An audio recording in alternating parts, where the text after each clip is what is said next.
선지자 이사야를 통해서 북이스라엘이 멸망하는 걸 보면 남유다가 정신 바짝 차리고 언니가 망하는 걸 봤으면 아우가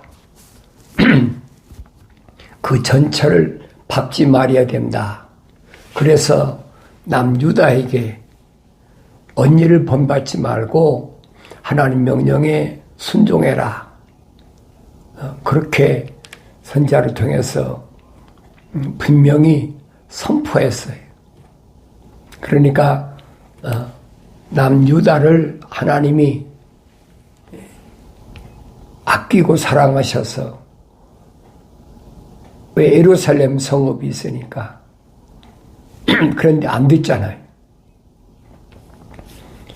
그러니까 남유다에서 악이 언제부터 시작됐느냐? 그것은 이사야 선지자가 있을 때 스게왕 때입니다. 스게왕 때 스게왕이 개혁한다. 그래서 앞에 자기 선조 왕들의 그 우상을 섬기는 뭐 각종 산당에다가 아세라나 여러 가지 그 토속 신앙의 우상을 섬기는 것을 다 부셔버렸잖아요. 그 스게왕이 한 겁니다. 심지어는 모세가 그 광야에서 이스라엘 백성들이 불뱀에 물렸을 때 그때 그 놋뱀을 만들어 가지고 놋뱀을 바라본 자는 살리라. 놋뱀을 바라본 자는 살았잖아요. 그런데 놋뱀을 바라보라고 했을 때 놋뱀을 바라보지 않은 사람 다 멸망에 죽어버렸어요. 그러니까 하나님의 아들이 오셔서 하신 말씀이 모세의 놋뱀이 들려진 것처럼 나도 분명히 들려져야 된다. 십자가에 못 박아야 된다. 십자가를 바라본 자는 반드시 살리라. 주님이 그 말씀을 하신 거예요.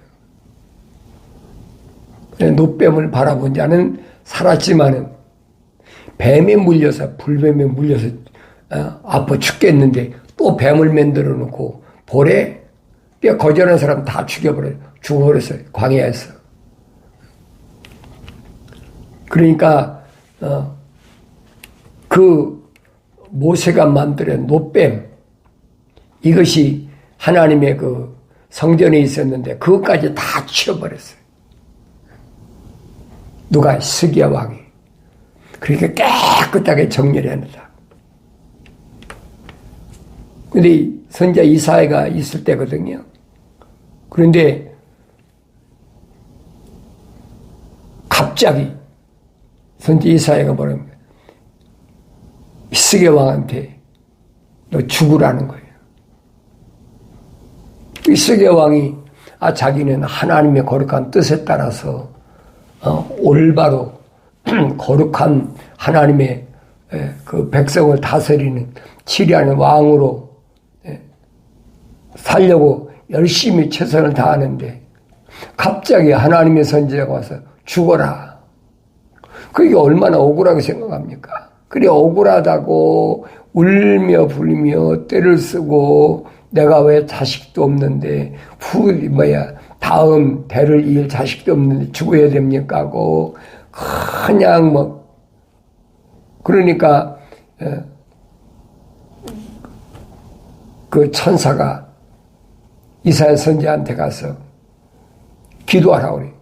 기도해가지고 15년만 더 살아라. 연장시켜줬어요.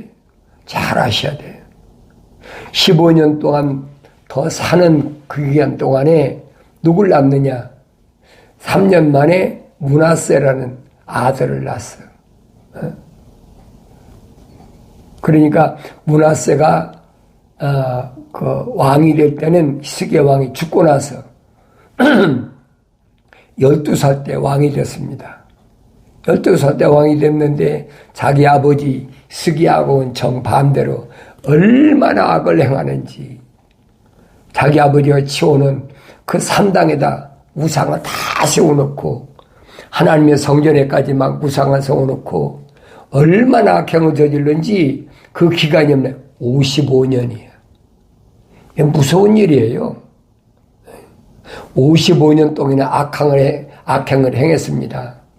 그러니까 그 후에 그 후손들이 왕이 되고 나서도 어떤 왕은 오히 요시와 같은 왕은 자기 선조들의 왕이 악행을 따르지 않고 또 선을 행하고 하나님의 말씀대로 살려고 했지만 그게 55년 동안에 엄청난 그 우상을 섬기는 사상이 남유다를 그냥 두지 않잖아요. 그래서 우리가 잘 아는 패권 국가가 아수르에서 바빌론으로 느부갓네살로 넘어갔잖아요. 그때를 성경은 뭐라고 그랬느냐? 여호야킴 3년째라 그랬어요. 여호야킴 3년째 그 므낫세가 얼마나 죄를 많이 졌는지 나중에 바빌론 왕 느부갓네살을 침공했는데 그때 첫 번에 잡아간 것이 뭐냐? 왕의 씨, 고관들, 지혜로운 자, 똑똑한 자, 과학을 잘 이해할 수 있는 사람, 느부갓네살 왕 갈대아 문화를 공부해가지고 왕을 잘 섬길 수 있는 사람, 이런 사람을 잡아갔다고요. 그러니까 정신이 바짝 차려야 될 거 아닙니까? 그때가 여호야킴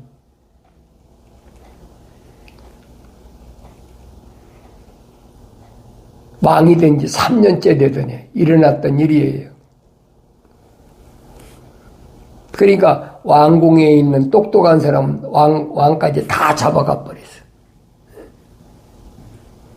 그러니까 에레미야 선지를 통해서 그렇게 눈물로 호소하면서 느부갓네살 왕이 앞으로 70년을 남유다가 우상 섬기고 므낫세가 그렇게 악행을 했으니까 55년 동안 했으니까 여러분 생각해 보세요. 남유다에 뭐가 남았겠나? 그로부터 계속 왕들이 얼마나 악행을 저질렀는지 그러니까 그 대가를 70년 동안 바벨론을 포로 잡혀가고 징계를 받으라는 거예요. 그런데 남유다 왕들이 그 말 듣습니까? 우리는 하나님의 거룩한 백성들인데 하나님 법궤가 있는 하나님의 거룩한 선민인데 안 듣지요. 그러니까 그때 느부갓네살 왕이 예루살렘에 있는 뭘 가져갔어요? 그 사람들 다 잡아갔을 때 그 솔로몬이 졌던 궁에 있던 뭐가 있어요? 하나님의 법궤가 없어져 버렸잖아요. 느부갓네살 왕이 가져간 게 아니에요. 그때 하나님의 법궤는 하늘로 올라가 버렸어요. 하나님의 법궤를 이방인의 손에 넘겨줄 수가 없잖아요. 이게 하나님의 계획이야. 큰 계획. 그런데도 말을 듣지 않고 처음에 잡혀갔던 사람들이 그 다니엘서 보면 자세히 기록되어 있잖아요. 그리고 여호야킴이 잡혀가고 나서 여호야킨 그 아들을 이제 왕으로 삼았잖아요. 왕으로 삼았는데 그때 여호야킨은 18세야. 그래서 오늘 에스겔서에 보면 그랬습니다. 뭐라고 그랬느냐? 여호야킨 왕이 사로잡힌 지 5년째 그달 5일에 그랬어요. 두 번째 바벨론의 침공이 시작된 거예요. 첫 번째 침공했을 때 그걸 깨달아야 되는데 그걸 깨닫지 못해. 그렇게 선지자 에레미야가 눈물을 흘리면서 호소를 해도 안 들어. 안 듣는 것 뻔히 알지요. 그래 두 번째 여호야킨 그 치리암지 5년째지요. 사로잡힌 지 5년째지요.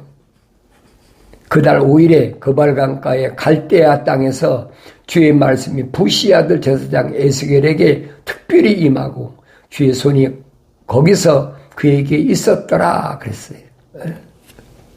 그리고 이 에스겔 선지자에게 누구 나타납니까? 천사가 나타나. 에스겔서 1장, 2장을 잘 보세요. 천사가 나타난 그 천사의 모습을 에스겔 선지자가 제사장이라고 했지. 부시 아들 제사장 에스겔에게 특별히 임했는데 그때 천사가 나타나는 그 모습을 자세히 기록하고 있어요. 거기 보니까 네 생물의 모습이 나오는데 그들의 생김새는 이러하더라. 그들은 사람 모습을 가졌으며, 그렇죠? 각기 네 얼굴을 가졌고 각기 네 날개를 가졌더라. 그들의 발은 곰발이며 그들의 발바닥은 송아지 발바닥 같고 그들의 광택나는 노새의 색깔이 번쩍이더라. 그들은 사면에 있는 날개 아래에 사람 손들이 있고 그들 넷의 얼굴 날개를 가지고 있더라. 네 날개를 가진 천사가 나타나. 그러니까 이스라엘 백성들을 바벨론 포로 앞에 갔을 때 누가 통치했느냐? 천사들의 통치가 나타나잖아요. 이 천사를 통해서 거룩한 바벨론 포로 잡혀간 남유다의 오늘 에스겔 제사장인 에스겔에게 명령이 떨어진 거예요. 이 백성이 얼마나 악랄하고 교만하고 목이 곱고 뻔뻔스러운지 내가 다 알고 있다는 얘기예요. 그렇지만은 그들 가운데서 거룩한 자, 구원받을 자가 있으니까 그들이 악한 민족인 걸 알면서도 뻔뻔한 얼굴을 가진 사람들을 알면서도 천사를 보냈다는 거예요. 네 날개를 가진 천사, 두 날개를 가진 천사 보내잖아요. 그가 내게 말씀하시더라. 인자야, 내가 너를 이스라엘 자손, 나를 반역하던 반역 잘하던 민족에게 보내노라. 그들과 그들의 조상들이 내게 범죄하여 바로 이날까지 이르렀느니라. 그들은 뻔뻔스럽고 마음이 완악한 자손이라. 내가 너를 그들에게 보내노니 너는 그들에게 말하기를 주 하나님이 이같이 말씀하신다 하라. 그들이 듣든지 듣지 안 듣든지 또 그들이 참든지 못 참든지 이는 그들이 반역하는 집임이라. 그래도 그들은 선지자가 그들 가운데 있는 것을 알게 되리라. 그렇게 악한 것 가운데도 선지자는 반드시 있다는 거예요. 그래서 에스겔 선지자를 제사장을 보낸다는 거예요. 그들이 듣든지 안 듣든지 상관하지 말아요. 오죽하면 바벨론에 포로 잡혀왔겠느냐. 그 얘기입니다. 인자야, 찔레와 가시가 너와 함께 있고 내가 전갈 가운데 거한다 해도 너는 그들을 두려워 말며 그들의 말도 두려워 말라. 그들은 반역하는 집이지만 그들이 말을 두려워하지 말고 그들이 용모에 놀라지 말라. 그들이 듣든지 그만두든지 간에 너는 내 말을 그들에게 고할지니 이는 그들이 가장 반역을 잘함이라. 그러나 인자야, 너는 내가 네게 말한 바를 들으라. 너는 그 반역하는 집처럼 내게 반역하지 말라. 네 입을 벌리고 내가 네게 주는 것을 먹으라. 내가 보았더니 보라, 한 손이 내게 뻗쳤는데 보라, 그 안에는 한 두루마리 책이 있더라. 그가 그것을 내 앞에 펴시니 그 안팎에 글이 쓰여 있는데 그 안에는 애가들과 애곡과 화가 쓰여있더라. 천사가 주는 두루마리가 뭔가? 거기 보니까 뭐가 써있어요? 애가와 애곡과 화가 쓰여있더라. 애가는 뭐예요? 사랑의 노래. 애곡은 뭐예요? 슬픈 노래. 부모가 죽으면 애곡한다고 그러잖아요. 아이고 애곡하잖아요. 그 다음에 화가 쓰였더라. 어떻게 화가 임할 건가? 심각한 얘기예요. 에스겔 선지자가 자기가 하고 싶어 한 얘기가 아니에요. 이미 다 알고 있어요. 이들이 얼마나 반역 잘하는 민족인지, 얼마나 악랄한 것들인지 다 알고 있어. 오죽하면 참다 남유다를 바빌론 느부갓네살 왕 손에 붙여가지고 바빌론까지 끌어오겠겠습니까? 근데 남유다는 이걸 알아야 되는데 몰라. 자기들이 왜 끌려왔는지 몰라. 그냥 패권 국가가 바뀌었으니까, 수장이 바뀌었으니까 자기들을 치러 왔다. 성경은 그리 돼 있어요. 원래는 애굽이 패권 국가였잖아요. 근데 그때는 야곱이 애굽으로 뭐라 할까요? 피난 갔다 그럴까요? 무슨 피난? 흉년 때문에. 근데 그 일은 이미 아브라함 때 하나님께서 아브라함이 마음으로 믿지 못한 것 때문에 내 후손이 이방 땅에 가서 4대 만에 돌아오리라. 그 하나님의 약속이 시행된 거예요. 진행되고 있는 거예요. 거기서부터 시발점이에요. 그걸 보여주고 있잖아요. 그래 돌아왔으면 정신 차려야 되는데 얘 정신을 못 차려요. 계속 악한 일만 하는 거예요. 그래도 하나님은 그 가운데서 거룩한 자들을 계속 하나님의 거룩한 생명의 호흡이 들어간 자를 구원하시려고 선자를 그래서 보내는 거예요. 하나님 종을 그냥 보내는 게 아니에요. 어느 시대든 어느 민족에 가서 어떻게 살든 하나님이 약속하신 것은 하나님의 거룩한 생명의 호흡이 들어간 사람들을 위해서. 왜? 거룩한 생명의 호흡이 들어갔으니까 그 사람 보호해야 될 거 아닙니까? 그러니까 선지자를 세운 거예요. 그게 보여야 되죠. 그러니까 에스겔 제사장을 보내잖아요. 그들이 얼굴이 뻔뻔스럽고 두껍다는 거죠.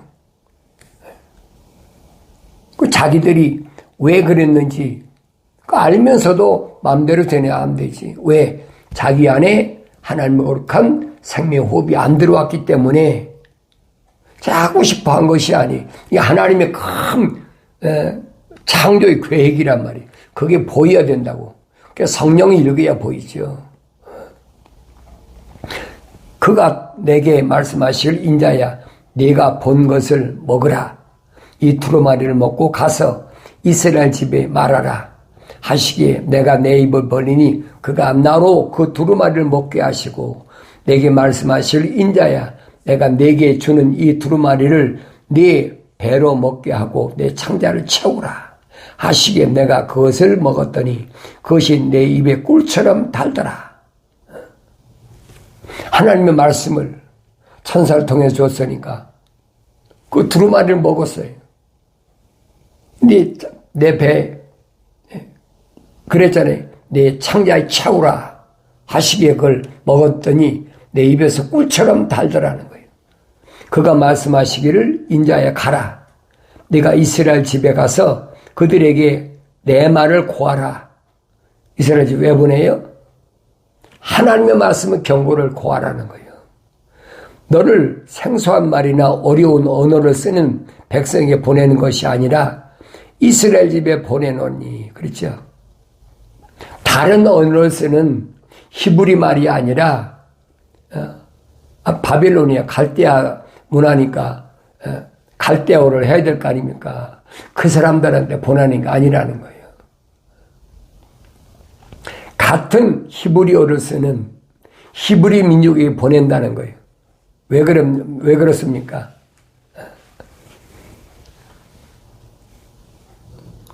내가 그들의 언어를 알아들을 수 없는 생소한 말과 어려운 언어를 쓰는 많은 백성들에게로 보내지 아니하노라. 내가 너를 그들에게 보냈더라면 그들은 반드시 내게 경청하였으리라.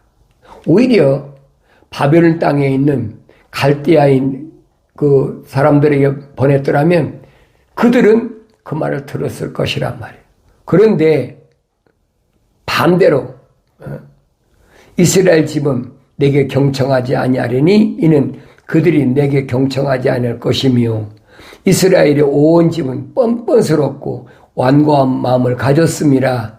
보라, 내가 내 얼굴을 그들의 얼굴에 맞도록 강하게 하였으니 내 이마를 그들의 이마들에 맞서도록 강하게 하였도다. 내가 내 이마를 부싯돌보다 단단한 금강석 같게 하였으니 그들이 반역하는 집이라 할지라도 그들을 두려워 말고 그들의 용모에 놀라지도 말라. 모르는 게 아니야. 오죽하면 참다. 이방 나라인 바벨론은 포로잡혀가 깼겠습니까? 그것도 한 번 요야킴 때 그렇게 붙잡혀 갔으면 정신 차리고 에리미야 선지자가 그렇게 애걸복걸하고 울면서 하나님의 거룩한 뜻은 이거니까 70년 동안 그냥 종살이하고 오면 반드시 회복시켜준다고 그랬으면 따라가야 될 거 아닙니까? 그런데 안 들어. 그러니까 두 번째 침공하러 온 겁니다. 그때 언제 여호야킨 왕이 등극했어요. 그래가지고 힘센 용사 1만 명 싸울 수 있는 사람이죠. 모든 장인들과 대장장이 성경에 그래서 극빈층 외에는, 그러니까 소위 말하면 비실비실한 것들 외에는 내놓으라고 목 빳빳이 세우고 이런 사람들은 다 잡아갔다는 거예요. 첫 번째 그렇게 일이 벌어졌으면 빨리 회개하고 돌아섰어야지. 근데 안 들어. 왜 그랬어요? 뻔뻔스럽다는 거예요. 이방신은 섬기고도 하나님의 계명을 어기고도 부끄러운 줄 몰라. 이 말씀을 잘 보세요. 이스라엘이라는 이름만 가지고는 안 된다는 얘기예요. 반드시 하나님의 말씀이 있어야 되는데 이미 하나님 말씀은 없어져 버렸어요. 하나님 말씀이 없으니까 이방 나라가 포로 생활하는 것이에요. 얼마나 비참한가 보세요. 오늘 하나님의 사람들이 하나님 말씀이 있어야 될 하나님의 집에 하나님 말씀이 없으면 이 꼴 난다는 거예요. 주님이 비유로 말씀이 그겁니다. 예루살렘에 거하는 사람이 왜 여리고도로 왜 내려가요? 여리고는 저주받은 성인도 왜 내려가냐고. 거룩한 곳에 거해야 될 사람이 거룩한 곳을 떠나버리면 저주가 임하네. 강도 만났다는 거지. 그것을 바라본 누구예요? 제사장하고 레인이 똑같이 여리고로 갔어. 그 왜 가? 제사장하고 레인은 예루살렘은 절대로 떠나서는 안 되는 자들. 거룩을 떠나서 그 제사장하고 레인이 떠나버리면 예루살렘에 뭐가 있습니까? 그러니까 그들이 강도 만난 사람을 보고 빨리 돌아간 거예요. 이 길이 아니구나. 잘못했구나. 주님이 그 비유를 말씀하신 겁니다. 근데 사마리아 사람은 그게 아니잖아요.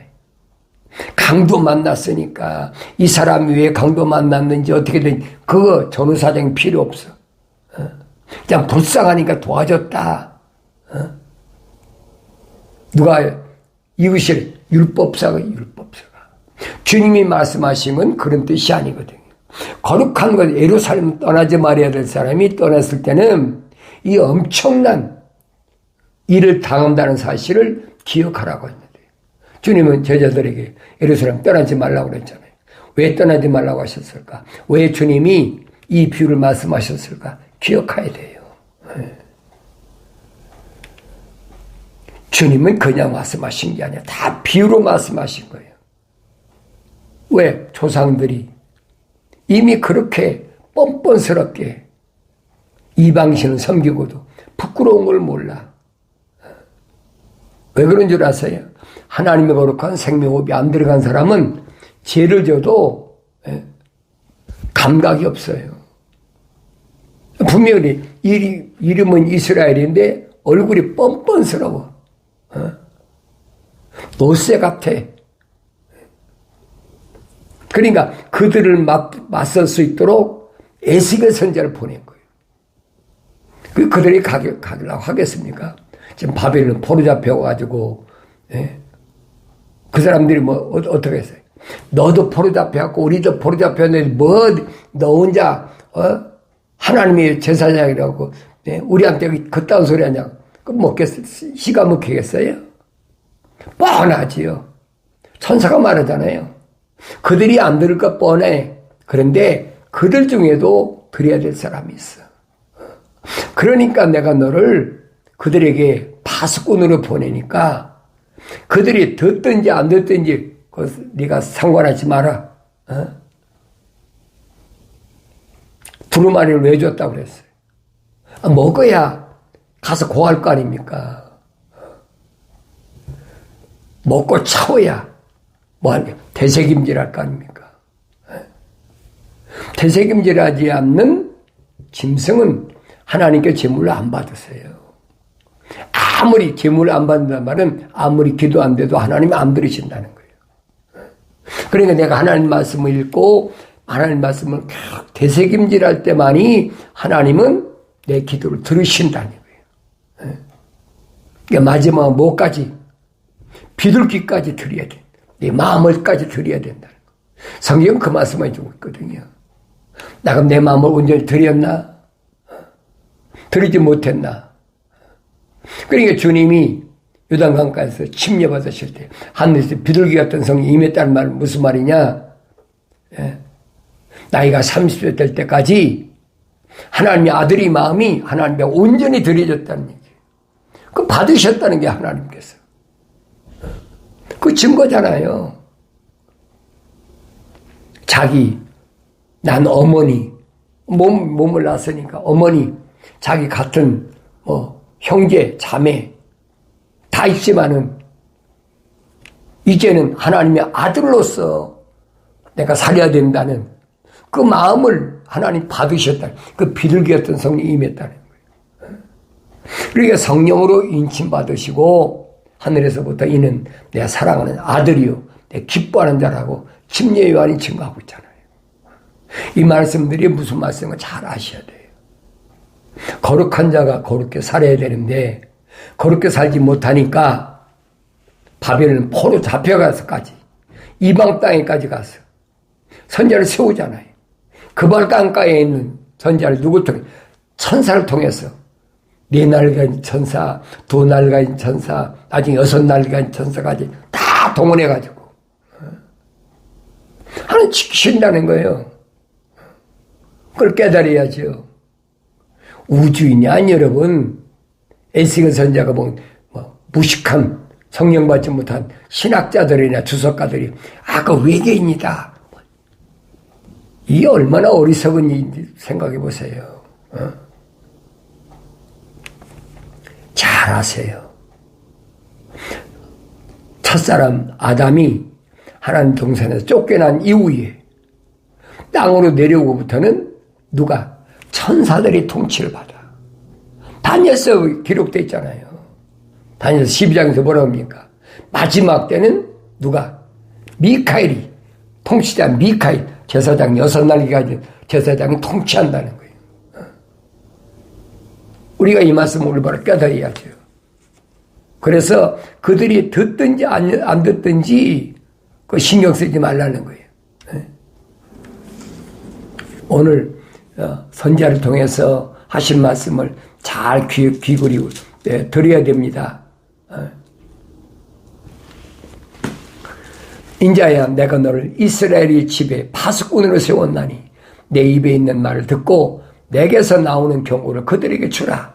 내가 악인들에게 말하길 너는 반드시 죽으리라 할 때 내가 그에게 경고도 주지 아니하고 그 악인에게 그의 악한 길에서 떠나라고 경고하여 그의 생명을 구하라고 말하지도 아니하면 바로 그 악인은 그 죄악으로 가운데서 죽을 것이나 나는 네 손에서 그의 피를 요구하리라. 악한 사람이 죽으면 그걸 끝나는 거지요. 그런데도 마지막 경고해 주라는 거예요. 그러니까 얼마나 힘들겠어요. 자기 피해가 올 거 뻔히 아는데. 그게 천사는 얘기하는 거예요.